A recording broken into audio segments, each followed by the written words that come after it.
I want to introduce Dr. Jurkovich, who today is also presenting with a former colleague of his from the University of Washington, and is going to talk about how we think about how we long-term follow up our patients, our trauma patients.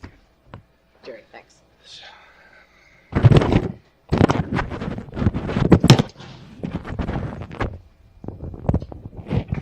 I'm going to turn this over real quickly to my colleague, Doug Zatzick, and use this just as a brief method of introducing Doug. As Dr. Farmer said, Doug and I began our work together at the University of Washington, maybe about the year 2000. Yeah, about the year 2000, so it's hard to believe it's 17 years ago. Time flies. But Doug is really a native Californian, and many of you in the audience know him because he was a faculty member here at UC Davis Department of Psychiatry before he moved up to the University of Washington. He's a Californian from LA, medical undergraduate school at Berkeley in anthropology, I think, right? Yeah, in anthropology. Medical school at San Diego, residency at UCSF in psychiatry. And his wife was also a psychiatrist there, and then joined the faculty here as a young instructor and assistant professor in psychiatry immediately after that. Spent about 5 years here, and then was recruited to the University of Washington, where he has remained and advanced rapidly to his current position there. We began our work at that time when he was recruited there because we were interested in underlying causes of trauma and its recidivism, its bounce backs to the hospital.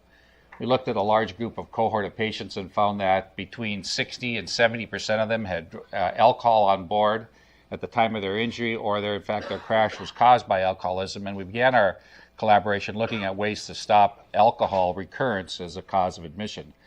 We've carried that through in a number of different formats. I'm going to have Doug introduce you to the latest of these formats, which is the other psychiatric comorbidities that occur in trauma patients, and an effort that Doug is spearheading with funding from the National Institutes of Health over several different venues to try to decrease the comorbidities that bring our patients back to the hospital and have them not lead productive lives. So I'll let Doug take over from this. I'll jump back in about halfway through the presentation with some information from the Committee on Trauma, and we'll do that as sort of a tag team at Grand Rounds. Doug, welcome. Thanks, Jerry. Yes, Jerry will be back.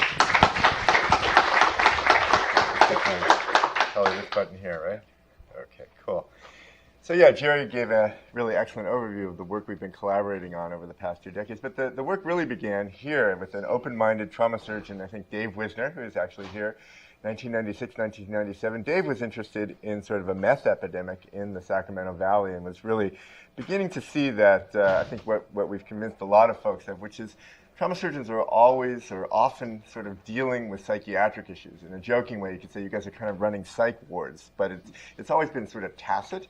And we're trying to make that a little bit more explicit. Like maybe there are things you can do that won't sort of take down all the wonderful work you do in the ICU or in the emergency room resuscitating folks.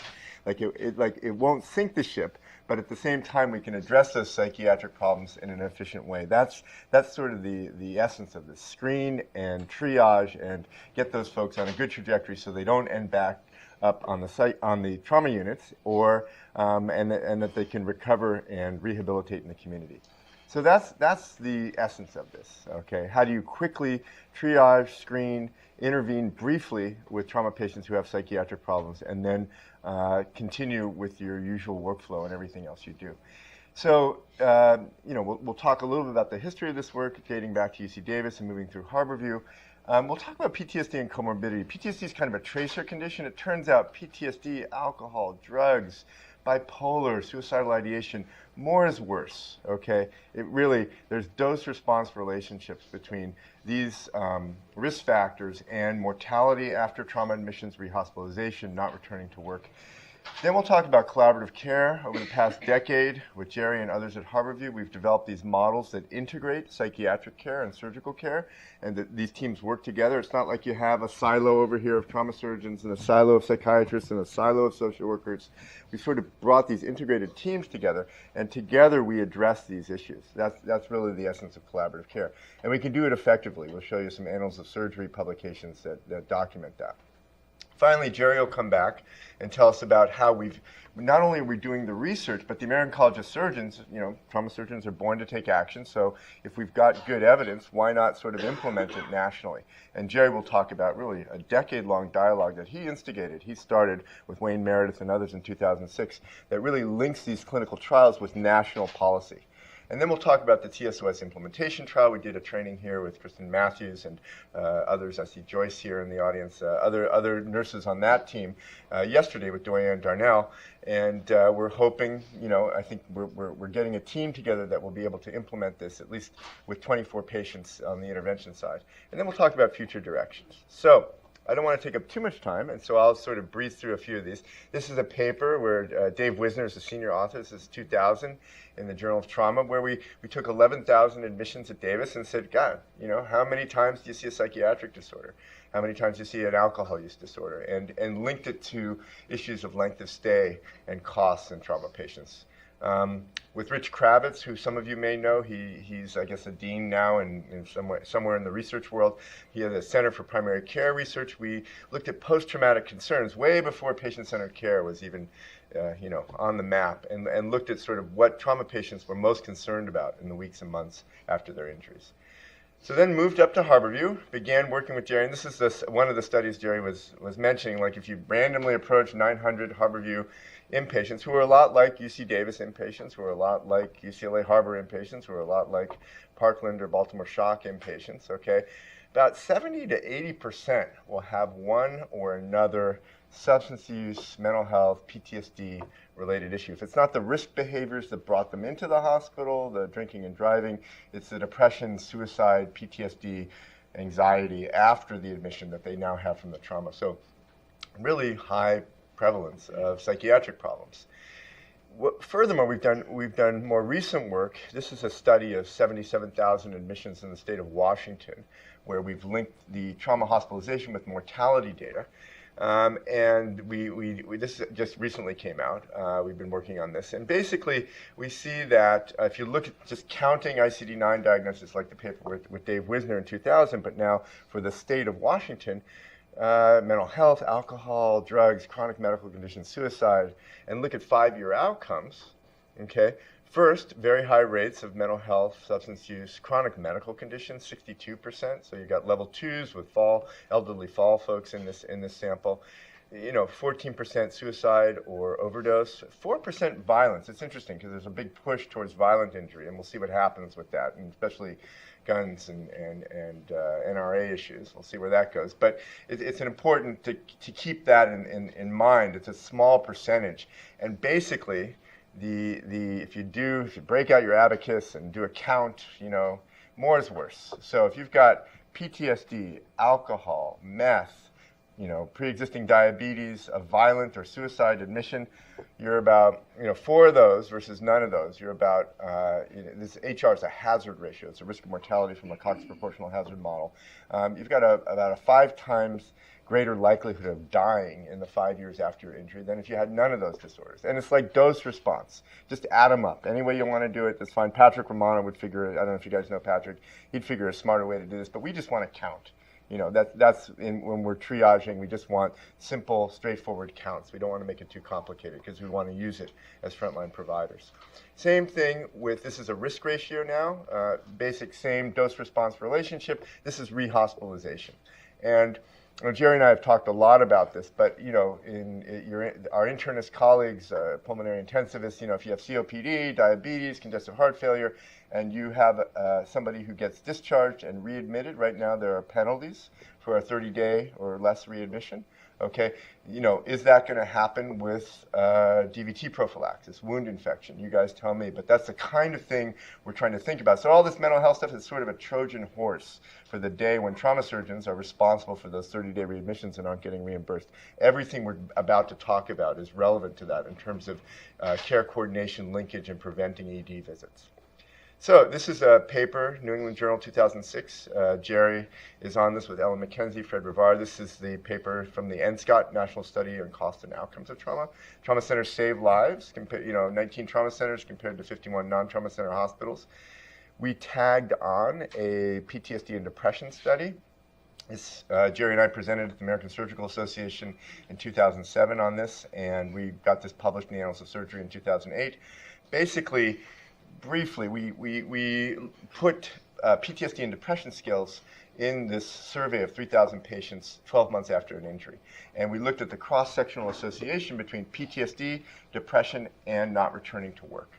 What do we find? Dose response. So pretty severely injured group, lots of head injuries, max AIS of 3 or greater. So 40% of these patients, and a lot of these are, unlike UCD and Harborview, a lot of these patients work. Most of these patients work before their injury.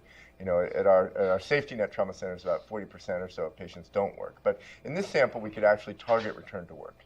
And what did we see? We saw sort of a dose response. I probably have a pointer, but I won't try. Maybe I do. Let's see. Try and give this a, there we go. So on your, on the y-axis, you've got percent not returning to work. Down here, you've got the bars. The first bar is people without PTSD or depression. About 40% of those folks don't return to work 12 months after the injury, okay? One of the disorders, PTSD or depression, about 60, 70% of folks not returning to work. 2 disorders, 70 to 80. So again, this sort of dose response between increasing burden of psychiatric disorders and increasing poor outcomes after an injury admission. And now there are problems with this study. It's cross-sectional. You can adjust for everything under the sun, as you can in the NSCOT with 3,000 patients, and you still find this. But it could be that work is influencing people's anxiety and depression. So we've done prospective studies, Jerry and I, where symptoms after the injury of anxiety and depression predict poor functioning later on. So we've been able to target PTSD and functional outcomes in our intervention trials. We're back in the Annals of Surgery now, about 5 years later.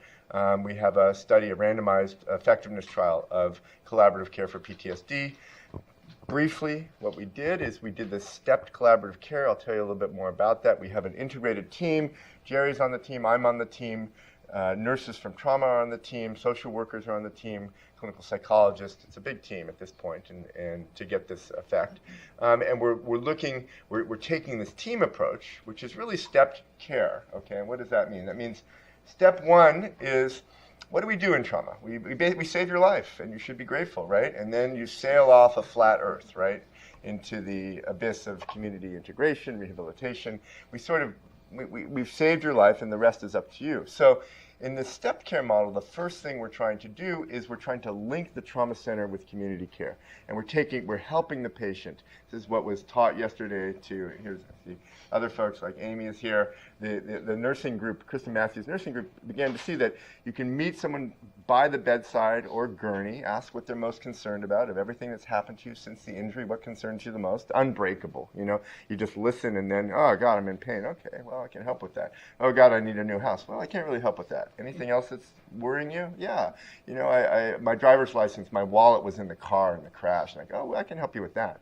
So we're basically starting by the bedside in the gurney, establishing an alliance by addressing basic concerns. Doesn't have to be mental health, could be anything. Okay, my kids were in the back seat, they're in Stockton. I got triaged up here to UCD. I need to talk to them. Oh, I can help with that. Okay, and then we plan to meet patients, same provider if possible. It's sort of you can't fathom this, but in cancer care, like every other service delivery sector, you've got care managers who are the same person sort of tracking people's care. Okay, so we're thinking about that for trauma surgery. It's sort of a revolutionary concept at first, but when you begin to think about it, it's like, and you don't want people to come back to the emergency department, it begins to make sense. Because if you address their concerns while they're on the gurney or by the bedside, you meet them in outpatient surgery clinic, then when they've got that wound infection and they're thinking of going to UCD/ER, they might call you first, especially if they know how to get in touch with you. Like if you've got a text or a phone they can get to, right? So this is the model. And then we link to PCPs. We don't want them to be our patients forever. That's not the goal. We just want to have a continuous care linkage, okay? We might link to mental health providers in the community if they still exist, and we know who they are, right? Okay? So that's step one. Step two is thinking about meds and med reconciliation, and also starting any psychotropic meds you might need for really early high PTSD symptoms, okay? Step three, Doyen Darnell was here yesterday doing a training. These behavioral interventions like motivational interviewing that's now required for or some sort of empathic discussion of alcohol by the bedside in trauma centers. These are the kinds of things that don't have to be only in the hands of mental health specialists. We do think that we know trauma providers, nurses, social workers. Andy Bernard in Kentucky is doing this. The trauma surgeons even can if they're interested, can sort of learn these behavioral interventions that are brief and can really in 10 or 15 minutes begin to alter the course of things like alcohol use or PTSD. Then there's specialty referral for folks who really, need the engine overhaul. Someone who comes in with bipolar or psychosis, you're not going to cure them, with these brief intervention techniques. And finally, community integration. So just to show you, this is a patient from our 2013 study. We're not cherry picking. If Jerry's working at the college and is going to get a requirement for PTSD, and I have to do this at Harborview because I'm on the consult service there, once every 6 months I used to direct the service. So, I don't want a bunch of publications that cherry picked patients and then I have to do this thing that totally doesn't apply to real world trauma patients. Okay. So this is just a case from our randomized trial. 32-year-old guy. This was back during the intense part of the Iraq War, where we were still sort of battling it out, and not that that's not happening again, But so this gentleman had a pre-existing psych problem before getting into the military. He's in a striker convoy in Iraq, sandstorm, not being fired on. His striker hits the striker in front of him, and he's got a TBI, traumatic brain injury, and he also has PTSD.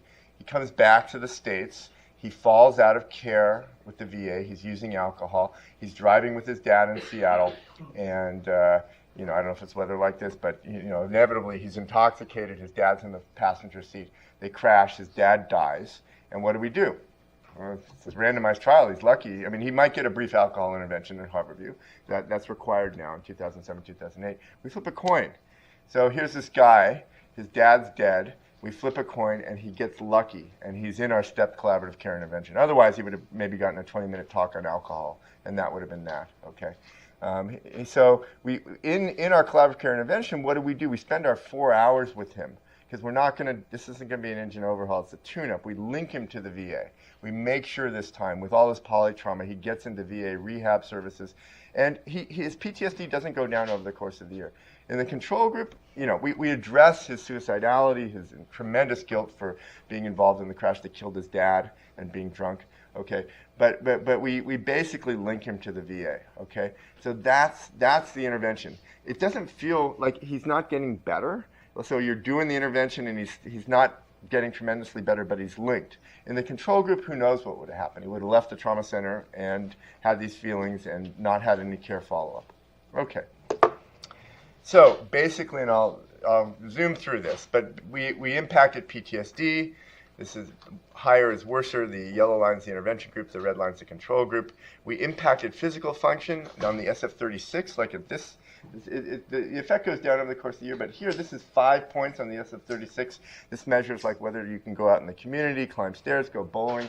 This is one chronic disease on the SF-36. This is like the difference between the intervention group is less, like loses their diabetes. Like if you have diabetes, you have a 5-point diminishment. Here, 0 is a fate worse than death, 100 is perfect health. So, so in targeting PTSD, we're also able to impact physical function in a way that's meaningful. And both of these findings were statistically significant. Basically, this collaborative care model worked. In this trial, we spent too much time. It was about 10 hours. We're trying to get it down, so we're using information technology. And you guys at Davis, you have on every computer now an automated PTSD screen that derived from the second trial. Okay, so are you going to go and ask patients who have their PCA and are, sort of on opiates and not sort of clear 17 PTSD questions, or patients with traumatic brain injuries? No. Why don't we do a chart swath at the beginning of rounds and identify the people who are at greatest risk with a 10-domain EHR PTSD screen? That's the idea. We don't want you guys to have this incredible fishing expedition that takes all your time. Then you've identified you have a risk screen, and then you go by the people at the greatest risk, from intentional injury, prior psych diagnoses in the chart, alcohol or drugs on board at the time of the injury, ICU admission. You can find these risk factors in the chart, and that's how you do your screening. This IT-enhanced collaborative care also worked. Effect size of 0.34, which is usually what we see in our trials for PTSD. And now I'm going to, what do you do with that information, Dr. Jurkovich? You just sit on it and give grand rounds? Not Jerry. So the concept here began with alcohol. Doug's talking about psychiatric disorders, but it began with alcohol and the recognition that not just binge drinking and an intermittent acute intoxication, not the college binge drinker gets crashed, but that's one subset. But the chronic alcoholic or the functional alcoholic or the occasional big drinker all get injured, all get into the hospital, and all have a series of problems that result from their injury. We began with using that incident of their injury as a, quote, wake-up event to try to target those people to say, you have a problem with drinking and it's caused you this bad outcome. That's the hospital bedside intervention. We did a number of studies with that. Larry Gianello was interested, Fred Rivara, Doug. We did a number of studies with that showed that if you do just a brief intervention in the hospital, a 15 to 20 minute time period, and talk to somebody about their drinking, that you could decrease their drinking, decrease the amount of alcohol drinks they had a day, and most importantly, decrease recidivism. You could prevent them from coming back to the hospital with another injury in a 1-year follow-up. Because of that data, we approached, and that time I was vice chairman of the Committee on Trauma, Wayne Meredith was chair, we approached the Committee on Trauma and said, this works and it keeps people from coming back to the hospital. Should it not be part of our policy for trauma centers across the country? Well, the obvious answer is yes, of course, but the downside is, well, this costs money to do this, right? So why this falls under that unfunded mandate sort of concept. How can we ask every trauma center to do this if we don't provide funding for it? Well, then comes in a whole bunch of work with all the state insurance commissions to make sure that if you're in a crash and you're diagnosed with alcoholism, most states had laws that said, if you were in a car crash and if you were drunk, we're not going to pay your health care because you were drunk and it's your fault. Most states had that law in the books. So all hospitals were very reluctant to measure alcohol and document on the chart because they were afraid of the patients not getting funded. Really, and I'll give Larry Gianello credit for this, largely through his work with the healthcare commissioners across the country, that law is reversed in virtually every state in the country now. And the hospital can track your alcoholism, can treat your alcoholism, and insurances are prohibited from denying you payment for your medical care if you have alcoholism as an underlying cause even of your crash. That freed up, that was work through the Committee on Trauma as well, that freed up the entire arena to sort of make this a reality. So how does science, how does true facts, how does measurable effectiveness get instituted into healthcare policy? Should it take 15 years before every physician picks up on it and actually practices a known benefit for healthcare? How do you take a scientific achievement, how do you take a documented outcome benefit, how do you take a preferential way of treating it and implement it in policy and healthcare? There's virtually no way to make that happen in the United States except through the Committee on Trauma. The Committee on Trauma has the enviable position of developing optimal resources for care of the injured patient. That's the gold, green, red, blue books that come about every 5 years that say, if you want to be a level 1 trauma center, this is what you have to do. That's what that book says. And the 120, 140 level 1 trauma centers across the country scramble to meet those guidelines because they want to be a level 1 trauma center. That's the only way in America, and now pediatric surgical centers are going to follow that mold, that we impact policy in healthcare in the United States. Otherwise, it just leaves everything sort of up to us whether we want to do it or not. You can change payment a little bit, but insurers are very less likely to pay for stuff. You can just make patients demand it. That's what all the advertising is about from drug companies. But really, from a policy standpoint, this is the one way that you can do it. So we work through the Committee on Trauma, and this is the policy of how that Committee on Trauma works. You get these criteria. First, you have the principles for why something should be involved in it. You look at that. You have a bunch of stakeholders talk about it. You review it. You look for comments. You try to make draft issues. And it's just sort of a cycle before it gets in. It used to be that about every 4 to 6 years, a new version of that book was published. The current concept is that it will be a continuous kind of every year having subtle changes instead of big changes every 6.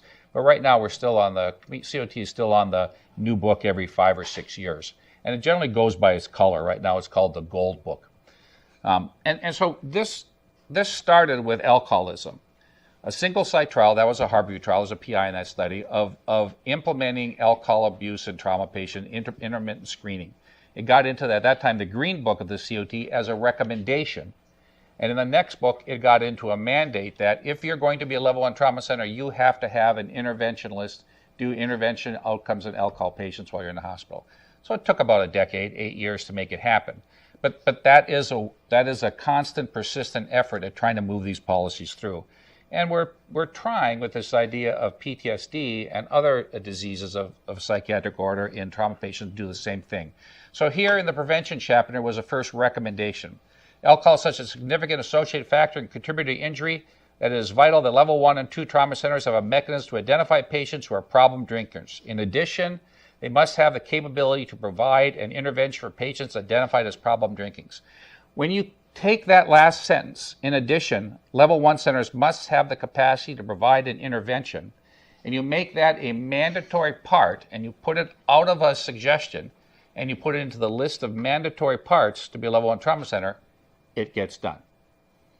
And then they develop ways to bill for it in hospitals. For a long time, Doug wasn't paid when he was doing these psychiatric interventions. Then we changed the billing structure. They got a CPT code so they could bill for this because it had to be done, because it wasn't policy, because the college was pushing it. And that's how this happened. And so that came from this study, Disseminating Organizational Screening and Brief Interventions, the DO SBIS study. Doug was a PI in that one, of trying to move these interventions throughout the country and make it happen. So by the next book of 2014, universal screening and intervention is required at not only level 1s, but at level 2 trauma centers. So it took about a decade to move that through, but it was work that was done. And currently, PTSD screening falls into a best practice guideline. Not mandated yet maybe, because the cycle requires us to have enough evidence and enough data to convince the entire Committee on Trauma, which is made of a wide spectrum of level 1 and 2 trauma surgeons, both from academic and non-academic centers. So it has a broad spectrum of people that cover the entire kind of world of trauma care, not just the academic medical centers. They have to weigh in and say, this is worth doing. They have to weigh in and say, this is a mandate we can live with. This is something we can do. This is something that we can make happen in our diverse array of hospitals. And that's what we're trying to push forward with more data and more studies. And that's why UC Davis is part of the study to look at, can this intervention and screening for PTSD have any real effectiveness? This is the current wording. The incorporation of routine trauma center-based screening and intervention for PTSD and depression is an area that could benefit from the ongoing integration of emergency data involving expert opinion. That's what the committee of the COT came forth. Of course, when they change this document, it requires the Board of Regents to approve it. So the entire book doesn't go out until the Board of Regents say the book can go out. And they pay particular attention to each of the mandatory you must have for it. So it goes through a lot of screenings from the College of Surgeons. And we've held a conference recently, Patient-Centered Care 2016. We reviewed a bunch of studies to try to make a policy change in this book to move this from a recommendation into a mandate for trauma centers to try to have this sort of activity. That's sort of currently underway, and this study that we're doing here, as well as the other 20 centers in the country that are participating, trying to get 1,000 patients enrolled in this, is one of the steps that, if positive and does make a difference, will help guide this policy forward. So I want to turn this back over to Doug to finish up with sort of the last set of activities that we're doing and this issue that's funded from the NIH. Doug, again, is a PI for this collaboratory effort. Doug?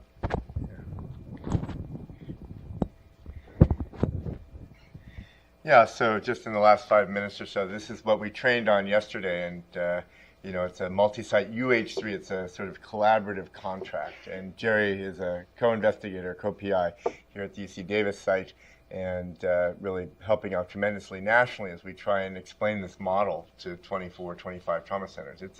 It's a little different, right?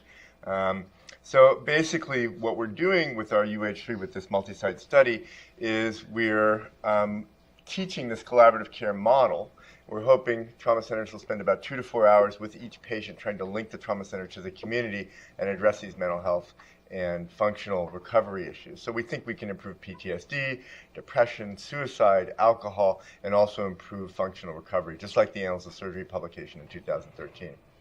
It's a cluster randomized trial. There are 24 trauma centers. We've started. The goal is say Jerry and I and whoever Ronnie Stewart meet in 2020, and we're having a policy summit, which is a planned part of the trial that's built into every trial now. Discuss the results with the college. Say that works, and say the trial works, and the college comes up with a requirement for PTSD screening and intervention. We want each of the 25 sites to have experienced what it was to deliver that intervention. So each site, rather than saying here's an intervention group and a control group, we have a stepped wedge design. Every site starts out with control patients, okay? And then we switch on the intervention. Yesterday we switched on the intervention at UC Davis. You guys were randomized to the second wave of 4 waves. So 6 centers in each of the waves, okay? What happens? We review the control patients and we go, oh my gosh, look at all this stuff that we could have done with maybe 2 to 4 hours of time. And then we train in the intervention, and at the end of the study, UC Davis will be ready if there's a requirement, okay? If we can impact, like we did in our single-site trials, PTSD, depression, functional status, then each site will be ready and have a team on site that will be able to implement PTSD screening and intervention in an efficient way. Okay. This is a very complicated, Jerry's a senior author, and this is in implementation science. And if you look, more and more surgeons, the group in Utah, oh gosh, I always mess up, I'll remember his name, but MD, MPH from the Brigham. There are more and more surgeons he's got a paper in JAMA Surgery on implementation science. This is something that's becoming more and more of interest to every surgical subspecialty. And so this is sort of our diagram of policy and integrating the intervention, the step wedge design. It takes an implementation team, trauma surgeons, psychiatrists, social workers, nurses. Each site has a team working together to think about the interaction with the patient, frontline patients and providers, the clinical research piece, and then the organizational and national policy piece. This is all part of implementation science.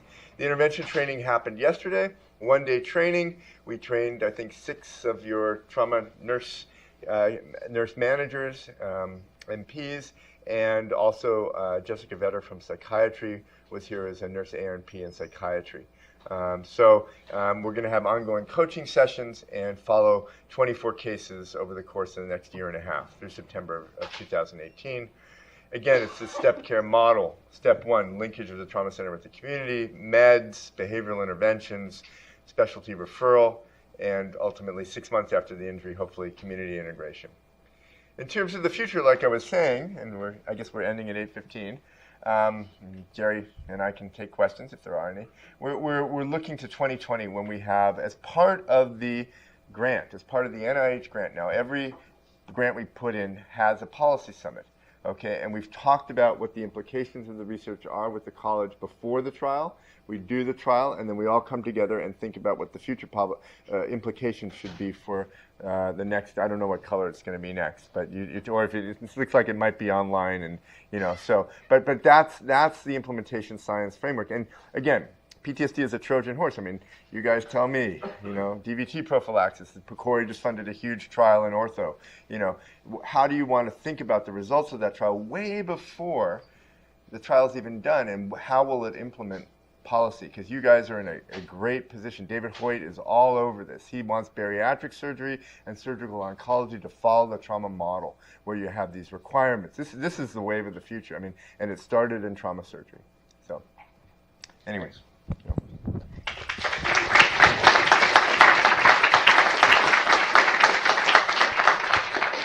That's great. Questions? Thank you very much. I think we do have some time to take questions, and I think this is really a great example of how essentially all of our patients should be on a trial answering important questions like this. So it's really great. We'll start here and then hearty applause for the effort and the insight. Among the veterans I treat, many of them have PTSD, depression, substance abuse, a lot of the common elements in your population. one of the things that really bothers them and is almost a linked variable is sleep disorder, sleep deprivation. I've often wondered whether it's a root cause or a common effect. I've wondered whether just screening for sleep disorder, sleep deprivation might be useful as a screening tool.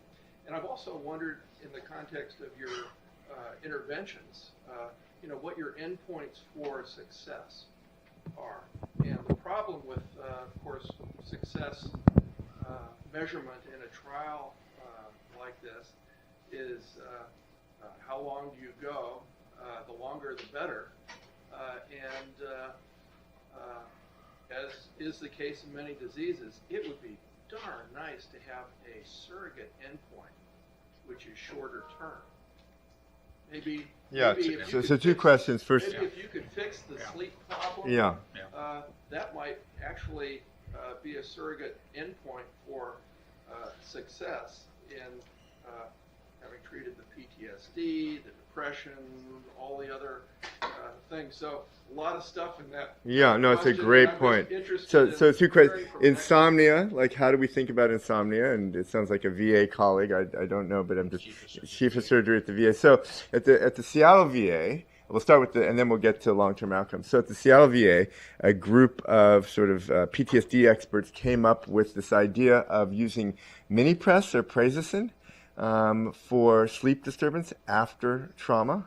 And they started in the VA. There are papers on this we can get, but basically, prazosin is an effective medication now for nightmares and sleep disturbance. And we you'll like this. At the VA, is it just that we're treating Vietnam veterans with large prostates and they're getting better sleep? No, actually, we've used it now in civilian populations, and it's also working. So, as part of your training here in the stepped care intervention, we'll be thinking about low dose prazosin early on after the trauma for insomnia. So it's part of our teaching. We can send you our manual, and it's part of what we want the trauma service here to begin to think about. And clearly, we're interested in long-term outcomes, and that is an early, easy gain. Okay, and you can go to a trauma patient and you can say, I know you've got pain, I know you've got this, but there's this medicine. You can ask for it, or we can give it to you. But it's your choice. You tell us. If you don't like it, you don't have to take it. Just tell us. But it's called prazosin, and you can ask for it at night if you're not sleeping, and you can take it home with you. And it's pretty. Just watch out when you stand up next to the bed. There's social stasis associated. But yeah, and so that's in the early toolkit that we're training on, prazosin. Okay. Down the road, you're absolutely right. These sleep symptoms and the other anxiety and depressive symptoms, they influence functional recovery and physical function. So in terms of the trial, we're measuring anxiety, depression, sleep is part of all that, okay, and in those scales. And then the big outcome we're targeting for the college is the SF-36 physical limitation scale, which is orthogonal. Like, not sleeping and being able to climb stairs shouldn't be related. But if they are, that's evidence that our early sleep-targeted intervention is working. So. I wonder if we should put the surgeons and residents all on. Prazosin, exactly. Great talk. Alcohol, we're able to get funding through reversal of the whole insurance paradigm.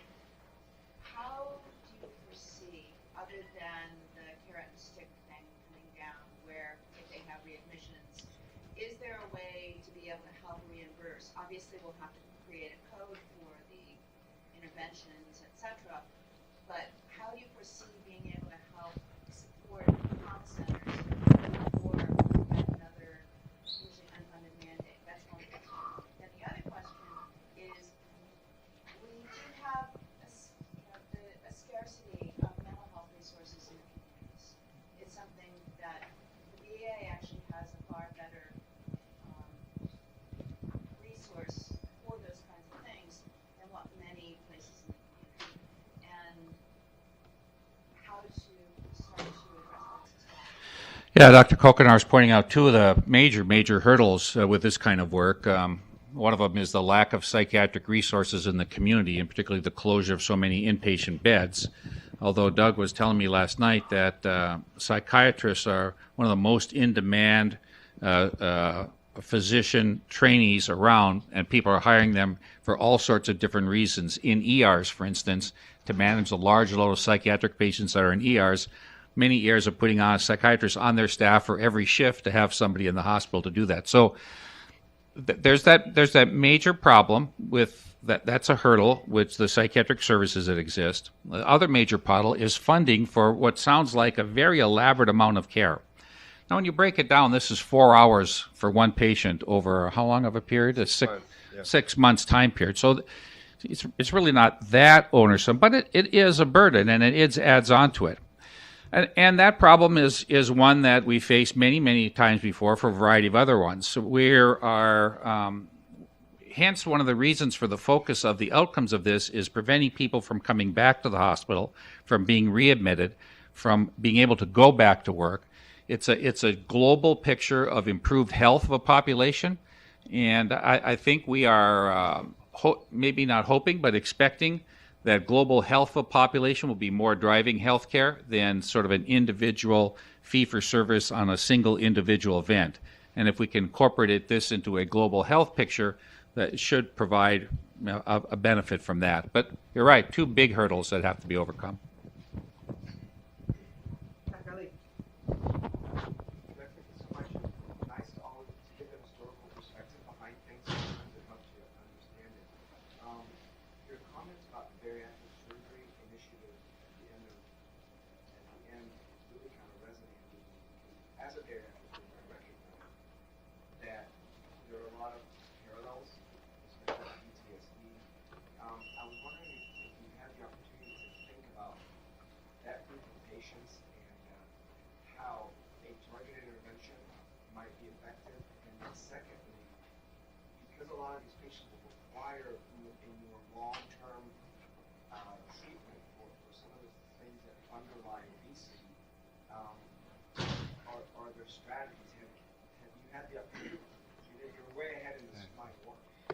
Yeah, I was hanging out for M&M, so I heard the interchange. Yeah. I always liked surgical M&M. I probably should have been a surgeon, but I don't have the hands for it. We all should have been psychiatrists. Exactly. Well, say all the time. Yes. But you're always at an advantage. So Dave Flum and Scope Certain up at UW, those folks are, you're in an advantage when you have an elective surgery and you can plan for the operation and you can assess people. On a trauma ward, we're always on the fly. So there are multiple opportunities to assess, pre-op, all these issues, and bariatric surgery is full of them in terms of obesity, eating disorders, and that sort of thing. So I think, and I know the Scope Certain group has made some progress.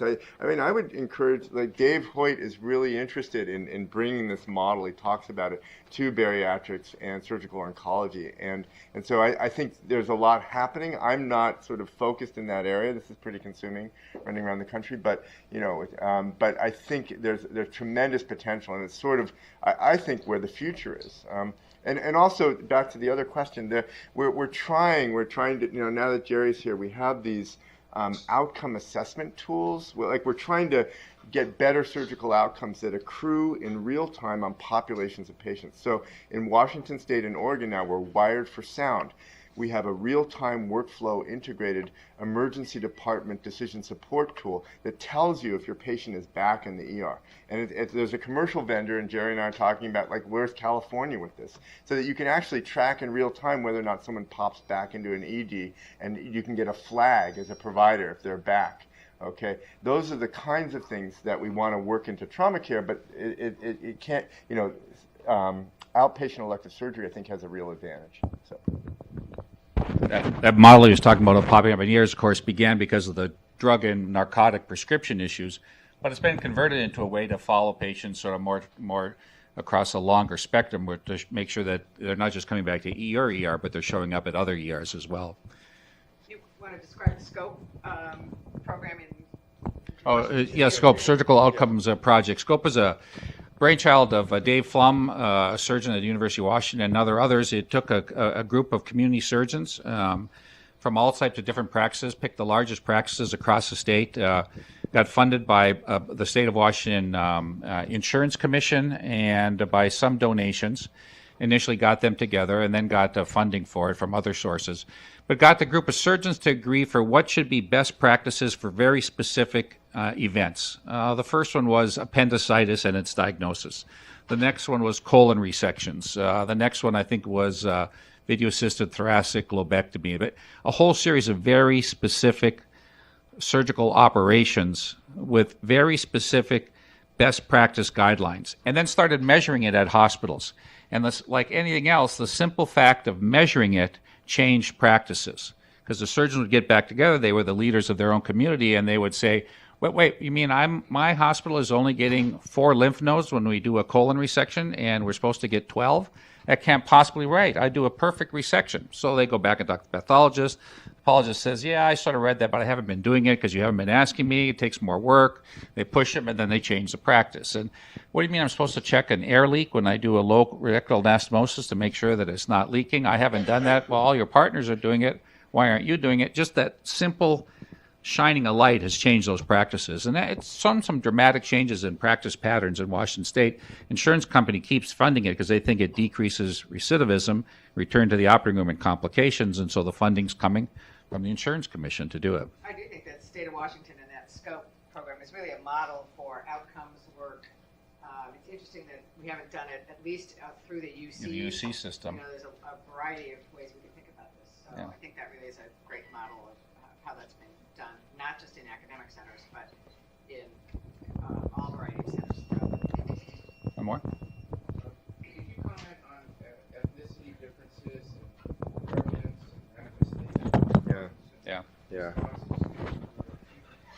Yeah, so I'm a Californian, and my wife's whole family's from Seattle, and one of the reasons I live at Harborview is because it feels like California to me, and you wander out into the suburbs, and it's just so homogeneous. So it's a great question. So it started here in Davis. So we like that 900-person study. We're also tracking ethnocultural heritage, because huge differences in how individuals and families react to trauma, bereavement, just huge issues to deal with on the psychosocial side. Basically, random sample of UC Davis or Harborview patients, 1 in 10 monolingual but not English, or non-English speaking, okay? I was corrected by, I think Joe was at the conversation last night, but so basically at Davis when we were doing these studies, about 50% Spanish speaking, okay?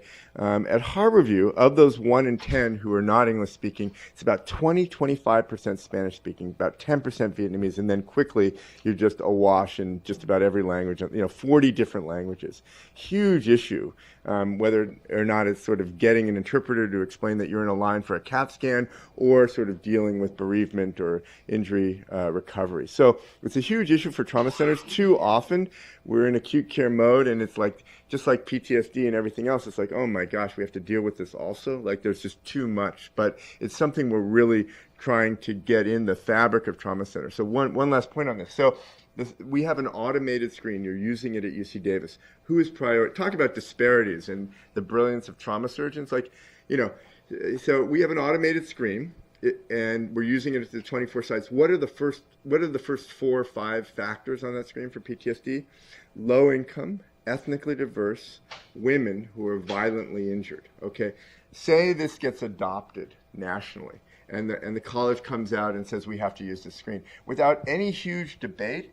Okay, these are the risk factors for PTSD and other mental disorders. So the disparity, just by doing the screen, you're sort of prioritizing the care of an incredibly vulnerable group of folks. You see, and that's the way we want to do it. We want to just have it be part of the fabric of trauma care systems. You see. I'm going to leave with one point, because we're talking about why would a surgeon and a psychiatrist be together? And we actually did an American Surgical Tag Team presentation on the podium, Doug and I, which is, I'm pretty sure there's never been a psychiatrist and a surgeon in American Surgical giving a paper, and we did this sort of same thing there with a tag team. But here's the rub in this. 2 Bill Blaisdell's contemporaries were Ollie Beers and Keith Kelly. They were surgeons who led the Mayo Clinic, Keith Kelly and Ollie Beers, and they were, as I said, contemporaries of Blaisdell and buddies, and they hung out together and all of that. Ollie Beers' daughter was in my wedding, because they were my wife's best friend, and Keith Kelly's daughter married Doug. And so he's got a lot of surgeon in him, even if it's just from Thanksgiving dinners at the house. So there's a connection that falls within that category. That's great. I think we'll close. Thanks everybody for your attention.